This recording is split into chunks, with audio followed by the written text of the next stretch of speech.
దాదాపు ప్రతి దేశంలోనూ పురుషుల కంటే మహిళలే ఎక్కువ కాలం జీవిస్తారని యూకేలోని Oxford Institute of Population Ageing director professor Sarah Harper అంటున్నారు. అయితే ఈ పరిస్థితి దేశాన్ని బట్టి మారుతుందని రష్యా, ఉక్రెయిన్, వియత్నాం వంటి దేశాలను ఉదాహరణలుగా చూపుతూ ఆమె పేర్కొన్నారు.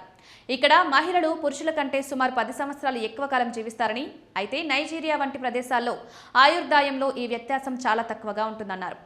ఈ పరిశోధన ఫలితాలు అవర్ వరల్డ్ ఇన్ డేటా వెబ్సైట్లో ప్రచురించిన ఒక అధ్యయనం నుండి తీసుకున్నారు. శాస్త్రవేత్తలు ఈ వ్యత్యాసానికి సామాజిక ప్రవర్తన కారకాలను కారణంగా చూపుతున్నారు. రష్యాలో పురుషుల ధూమపానం, మద్యపానం దీనికి ప్రధాన కారణమని ప్రొఫెసర్ హార్పర్ అంటున్నారు. ప్రపంచవ్యాప్తంగా పురుషులు ఆయుష్ను తగ్గించే అలవాట్లలో ఎక్కువగా పాల్గొంటారంటారు. వారు సాధారణంగా అంత ఆరోగ్యకరమైన ఆహారం తీసుకోరు. అంతేకాకుండా అనారోగ్యంగా ఉన్నప్పుడు వారు వైద్య వద్దకు వెళ్లకుండా తక్కువేనంటున్నారు. వివాహితులైన పురుషులకు ఒక ప్రయోజనం ఉంది. ఎందుకంటే వారి భార్యలు ఈ విషయంలో మరింత శ్రద్ధ వహిస్తారు. తరచుగా వారిని వైద్యుని వద్దకు తీసుకువెళ్తారు. అనేక సమాజాల్లో పురుషులు ఎక్కువ ప్రమాదకరమైన పనులు చేస్తారని, సామాజికంగా పౌరుషం అనేది తరచుగా రిస్క్ తీసుకోవడంతో ముడిపడి ఉంటుందని కూడా అంటారు. రోడ్డు ప్రమాదాలు, హింస, హత్యలు, ఆత్మహత్యల వల్ల పురుషుల్లో మరణాల రేటు ఎక్కువగా ఉంటుందన్నారు.